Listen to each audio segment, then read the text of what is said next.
So, Ali. What's up, man? Hey, man. This is what's going to be my book. It's sort of a practical concepts and philosophies in developing odd time playing. Nice. Yeah. So let's look at this one section. I have pretty much 3 sections right now, and I think I'm about 60% of the book done, you know. Takes a while getting on that Nice. finale notation and getting that, you know, the ability to work on it. But here's one idea. I'm going to play a jazz waltz, so that's jazz in 3/4 time.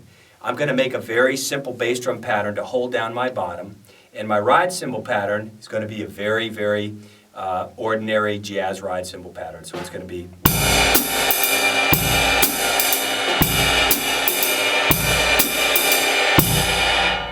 And over that, I'm going to use 2 different comping exercises, 2 different rhythms. The first one is going to be the harder of the 2. The first one is going to be what I call an inner quarter note triplet. So if I'm just going to tap tempo here, it would be 1 and 2, and 1, and 3, and 2, and 1, and 3. And in that setting, because it's a quarter note triplet spread apart, because we're in 3/4 time, the first bar is going to start on the middle beat of triplet 1. The second bar is going to come to the downbeat. So in this exercise, one valuable thing is to learn to track and really hear what you're playing. So your GPS system is really highly developed and you can follow your thoughts. You don't want to get into a situation where you're playing something and all of a sudden you're making a turn and you're like, oh no, how am I going to get out of this one? So here we go. I'm going to play the jazz ride cymbal pattern in 3. I'm going to play that bass drum pattern, the 1, 2, 3, 1, 2, 3.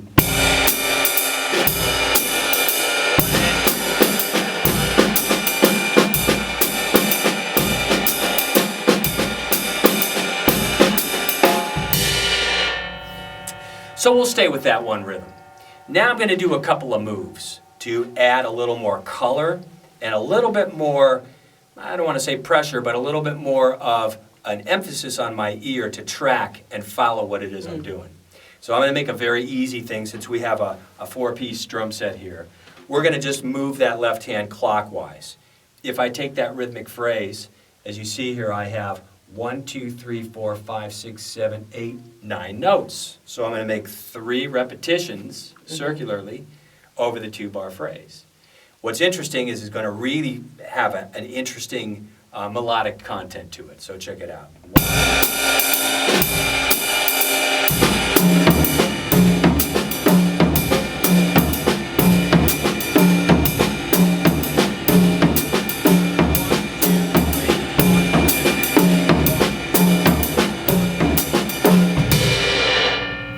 So dig that, man.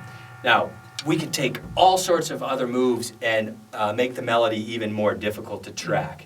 But the point is that when you start to do systems like that, when you're playing in an odd time, it really puts the emphasis on developing your ear to know where you are all the time. Because I think the most difficult thing for a lot of people to do is play odd time.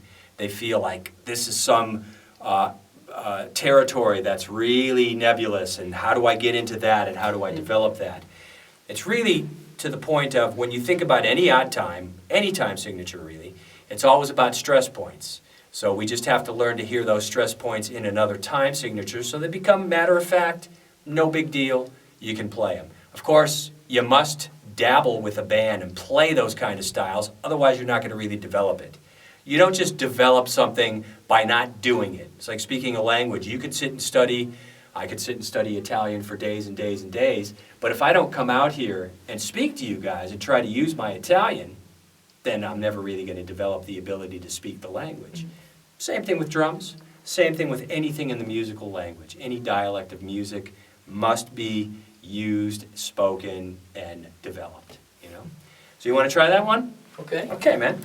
So the feet are really going to help us to really stabilize the time, so we're really feeling that 3/4, so there's a, you know, a stability in the placement of our time. So just feel the feet of this. 1, 2, 3, 1, 2, 3, 1, 2, 3.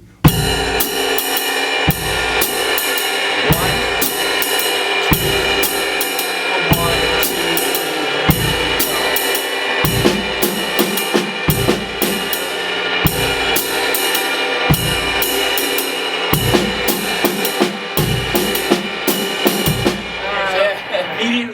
4. That's what normal people, or most people would do that. They would automatically kind of default to feeling it in 4 because it goes over the bar line in that funny way.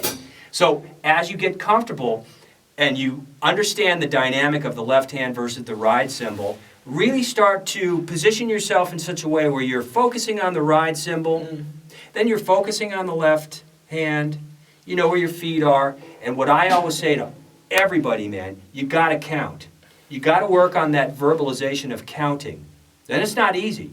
That's one of the great extracts from Gary Chester's books, was his ability to focus on all the limbs and to be able to count or sing what you're doing. So I don't necessarily go all that extreme, but I still think it's very valuable to develop that sense of counting so that you know where you are. So try it again. 1, 2, 3, oh.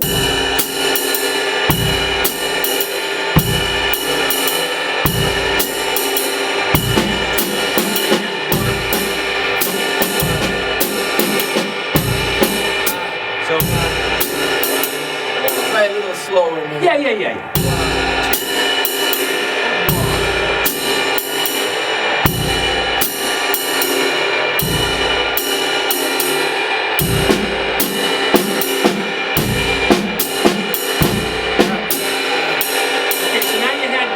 You had your hands going in the right direction, but your bass drum threw you a punch, man. One more time. 1, 2, 3.